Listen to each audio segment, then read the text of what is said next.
भगवान की कथा सबको कहने का अधिकार है, भगवान का नाम जपने का सबको अधिकार है, पर जो व्यासपीठ से भागवत कहने का जो अधिकार है वो आज से नहीं अनादि से लिखा है भागवत जी में कि भागवत देखिए भगवान की कथा तो कोई भी गाए, कोई भी गुणगान करे। मीराबाई भी भगवान का गुणगान करती हैं, रैदास जी भी भगवान का, रैदास जी तो इतने बड़े भक्त हैं, रैदास जी भी तो भगवान का गुणगान करते हैं।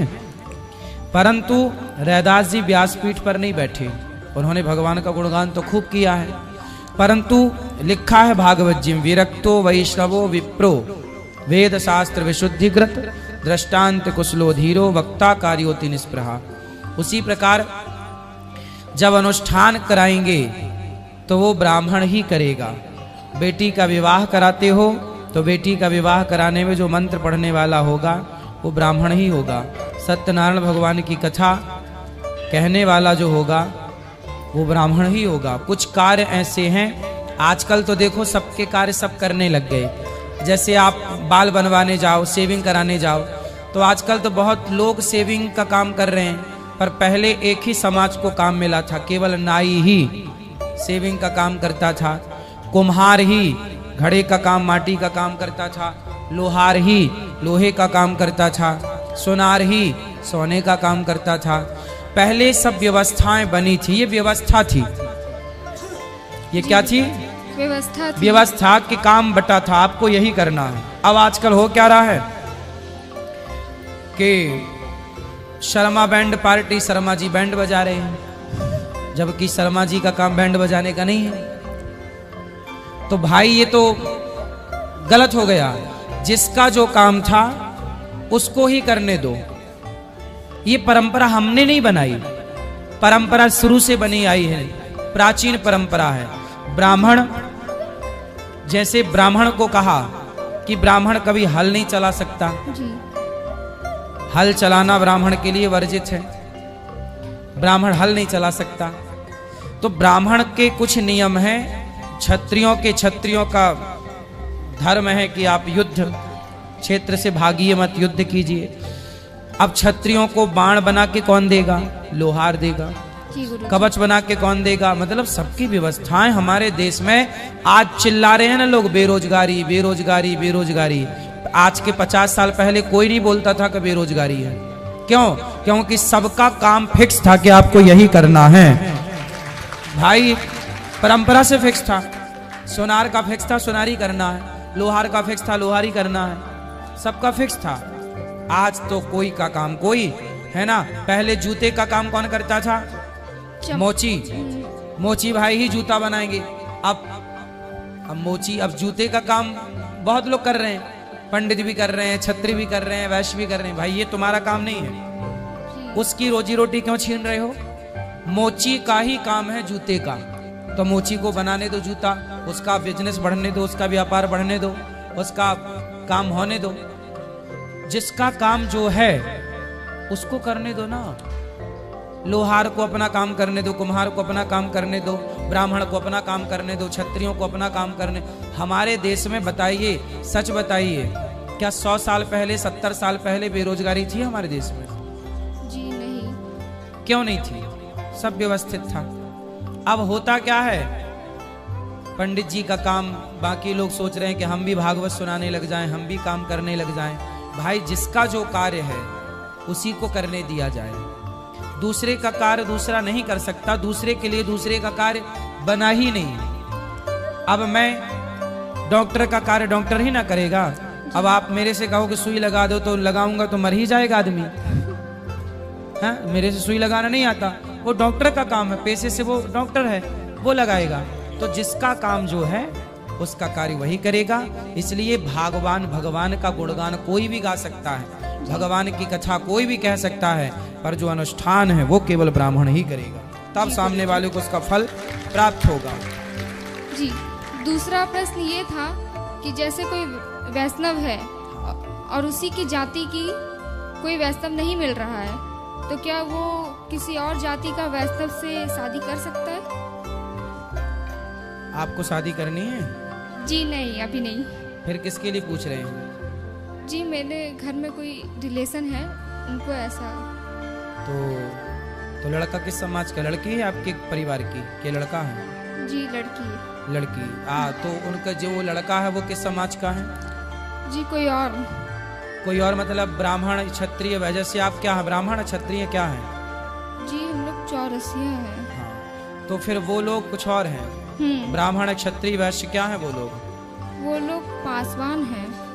अच्छा, तो देखो हमारे यहाँ जो व्यवस्था बनी है, व्यवस्था तो ये है कि ब्राह्मणों का विवाह ब्राह्मण में ही होना चाहिए। इसका साइंटिफिक अभी कारण मैं बोलूंगा। क्षत्रियों का विवाह क्षत्रियों में, वैश्यों का विवाह वैश्यों में, शूद्रों का शूद्रों में। कारण जानते हैं क्यों? कारण इसका बहुत बड़ा ये है कि ब्राह्मणों की परंपराएं ना ब्राह्मण लोग समझते हैं। मैं ब्राह्मण हूं तो मेरी पत्नी भी ब्राह्मण परिवार से है, तो वो भी उस परंपरा को मानती आई है। वो भी वही चीज, वो भी गाय को माता मानती है, हम भी गाय को माता मानते हैं। उनके यहाँ भी तुलसी की पूजा होती थी, हमारे यहाँ भी तुलसी की पूजा होती है। तो क्या हुआ, उनके यहाँ भी भगवान जी की पूजा होती थी, हमारे यहाँ भी होती। तो इससे क्या हो गया, तुरंत हम लोग मिल गए, मतलब बहुत ज्यादा दिक्कत नहीं हुई।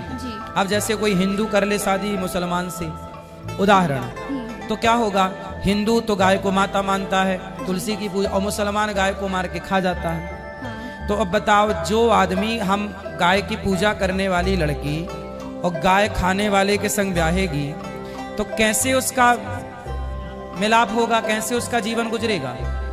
उसका हृदय नहीं दुखी होगा जब उसके सामने गाय कट रही होगी? रोएगी नहीं वो?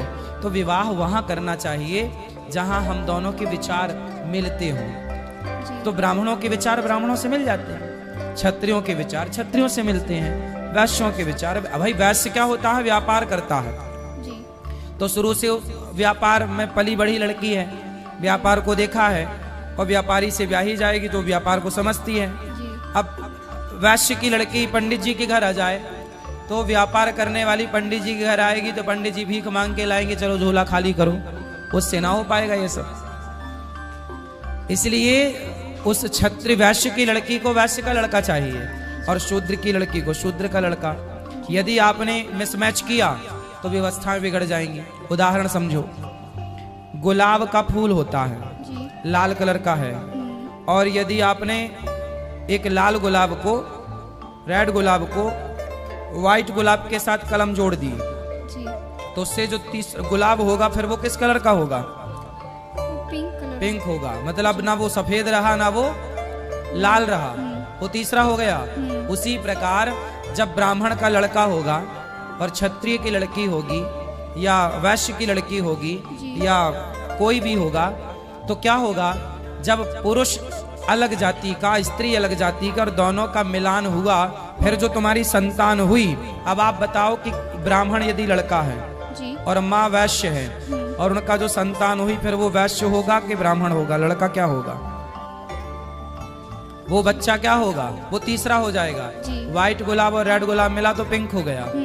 बस वही है कि जब अलग अलग लोग जुड़ के कार्य करते हैं तो फिर वो वर्ण संकरी कहलाएगा, और उस संतान से तुम्हारे पितर पानी कभी नहीं ग्रहण करेंगे। शास्त्र प्रमाण है, वर्ण संकरी संतान से पितर पानी नहीं लेते। मीन्स जो श्राद्ध करते हैं ना, पिंडदान, तर्पण, वो तर्पण करने का अधिकार उस बच्चे को नहीं है। वो बच्चा तर्पण करने का अधिकारी नहीं है, वो पितरों को पानी नहीं दे सकता। तो फिर वो वर्ण संकरता आई, और समाज में ऐसी वर्ण संकरता, ऐसे वर्ण संकरी लोग समाज के लिए, परिवार के लिए नुकसानदायक है। इसलिए शुद्ध पिता हो, शुद्ध माँ हो, तब शुद्ध संतान होगी। आज आपसे बात करके बहुत अच्छा लगा। आप आसनसोल में आए थे तो वहाँ भी मैं मैक लेने को चाही थी। बात समझ में आ गई आपको? हाँ जी। तो जो आपके रिश्तेदार हैं वो उनको समझा पाओगी आप? हाँ हाँ बिल्कुल। और वो मान जाएंगी? हाँ मान जाएंगे। फिर ठीक, मनाने की कोशिश करूंगी। ठीक। मेरे घर पे माँ और मेरे भाई बहन, उन्हें राधे राधे कर दीजिए। सबको राधे राधे। जी गुरु जी। राधे राधे गुरु जी। जी चरणों में कोटि कोटि प्रणाम। खुश रहिए। बहुत बहुत धन्यवाद प्रभु जी, आपने मुझे गुरु जी भागवत का कथा सुनने का अवसर दिए, इसके लिए बहुत बहुत धन्यवाद। खुश रहिए। नहीं मत सुनिए ना, 14 साल मेरा शादी का हुआ, 10 साल से मैं लड्डू गोपाल को रखी हूँ।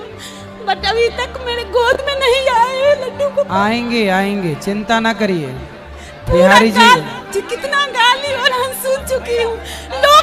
लोग कहते हैं कि आत्मा शुद्ध नहीं है, इसके लिए नहीं आते। जो इतना सेवा करेगा गोपाल जी को, उसका गोद सुना कैसे रहेगा। भगवान देखो, बेटा बेटी के लिए संसार के लोग रोते हैं, क्या मीराबाई बेटे के लिए रोई? जो भगवान के लिए रोते हैं, संसार में कीमती बेटा बेटी नहीं है। जिनके बेटे हैं उनकी माँ वृद्धाश्रम में रह रही हैं, उनके बेटे सेवा भी नहीं कर रहे हैं। आप बेटे के लिए नहीं, भगवान के लिए रोइए। बेटे बेटी ने कोई संतान है गोदी में आए गुरुजी। आएगी, पर भगवान के लिए रोइए। भगवान कब मिलोगे? भगवान गुरुजी 10 साल से गोपू को रखी हूँ। भगवान के लिए रोइए, भगवान के लिए आंसू बहाइए, संसार के जंजाल के लिए नहीं। गोपाल गुरुजी संसार में हूँ तो संसार का भी तो सुख चाहिए ना गुरुजी। चाहिए, भगवान करें आपको मिले, परंतु जीवन की सार्थकता पुत्र से नहीं है। आप रो रही हो अलग विषय है, लेकिन आपका कल्याण भगवान से ही होगा। पुत्र मिल भी जाएगा तो पुत्र मिल जाने के बाद का कल्याण हो जाता है। बिना भक्ति के, बिना भजन के कल्याण हो ही नहीं सकता। गुरुजी लोग कहते आत्मा शुद्ध नहीं है, तभी तो इतना करने के बाद भी रोती रहती है। कहने दीजिए लोगों को। ए मैया, ये किनकी उंगली? मैया थोड़ा हाथ पीछे कर लो। मैया, आप भगवान का चिंतन करिए, भगवान के भजन में मन लगाइए। बेटा हो जाए, भगवान करे आपके 10 बेटा हो जाएं। हम तो ये प्रार्थना करते खूब बेटा हो, हर साल एक बेटा हो आपके यहाँ। लेकिन ईश्वर की मर्जी जो है, आप फिर भी खुश रहिए ये मानकर के भगवान ने मानुष जीवन दिया। इस जीवन से ईश्वर को पाना है, ना कि पुत्र के लिए रोना है। दे दें तो अच्छा है, भगवान करें हर साल हो आपके घर बच्चा। नहीं गुरुजी, बस एक चाहिए जो लाए। अरे नहीं, हर साल हो, क्या दिक्कत है? हर साल जब हो तो बढ़िया हो, लेकिन भगवान के लिए रोइए। संतुष्ट नहीं हुए आपके जवाब से। आप संतुष्ट नहीं हो सकती अभी। संतुष्टि सत्संग से मिलेगी, जवाब से नहीं। जब सत्संग करेंगे तब ये समझ में आएगा। मैं परिवार से अकेले सबको पूछ के मैं आते रहती हूँ, कोई नहीं आया, मैं अकेले आती हूँ। आप आए हैं, आते रहिए, लेकिन आपको भगवान पे भरोसा रखना चाहिए। हमें अपना कल्याण का सोचना चाहिए। बहुत लोगों के बच्चा नहीं है। मीराबाई का कोई बेटा था, स्वामी विवेकानंद जी का कोई बेटा था, या तुलसीदास जी का कोई बेटा था। फिर इन्होंने भगवान के भजन के बल पर अपना कल्याण किया है, ना कि पुत्र के कारण। आप भगवान के आश्रित रहिए तो सही। गुरुजी, लोग हमको नहीं, गोपू पे, गोपाल, लड्डू गोपाल पे भी तो उंगली उठाते हैं ना। उठाने दो, आप बिल्कुल परेशान ना होइए लोगों के चक्कर में। लोगों के चक्कर में क्या करना है? बोलो बोलो। जय श्रीमन नारायण महाराज जी। जी, मेरा ये प्रश्न है कि सिया राम, जय श्रीमन नारायण महाराज बोलो जी। बोलो, आप बोलो। मेरा ये प्रश्न है कि सिया राम में सब जग जानी, करूं प्रणाम जोड़ी जुग पानी, ये जो चौपाई है, इसमें भाव स्थिति कैसे आएगा? ये सत्संग से ही आएगा। जब अखंड नित्य सत्संग करेंगे तो सब में ईश्वर का दर्शन होगा। ये धीरे धीरे अभ्यास, प्रैक्टिस से। पहले अपनी माता में भगवान को देखो, अपने पिता में भगवान को देखो, फिर गुरु में भगवान को देखो, अतिथि में भगवान को देखो, पशु पक्षियों में ईश्वर का दर्शन करो, हर जीव में ईश्वर का दर्शन करो। धीरे धीरे सब में ईश्वर दिखने स्टार्ट हो जाए। अपने आराध्य सब में देखो। जी महाराज जी। जय श्रीमन नारायण। जय श्रीमन नारायण। राधे राधे गुरु जी। जी, मेरा ऐसे कोई प्रश्न नहीं है, पर आप मुजफ्फरपुर के पावन धरा पे आए और हमारे इस धरा को जग से तार दिया, इसके लिए आपका चरणों में कोटि कोटि धन्यवाद और दंडवत प्रणाम करते हैं। हम आग्रह करेंगे आप फिर पुनः मुजफ्फरपुर में आइएगा और हमें इस तरह से अपने कमलों द्वारा, चरण कमलों द्वारा हमें अपने इसे निखार दीजिएगा। धन्यवाद। खुश रहिए। राधे राधे बाबा। राधे राधे। जय श्री राधे गुरु जी। जी,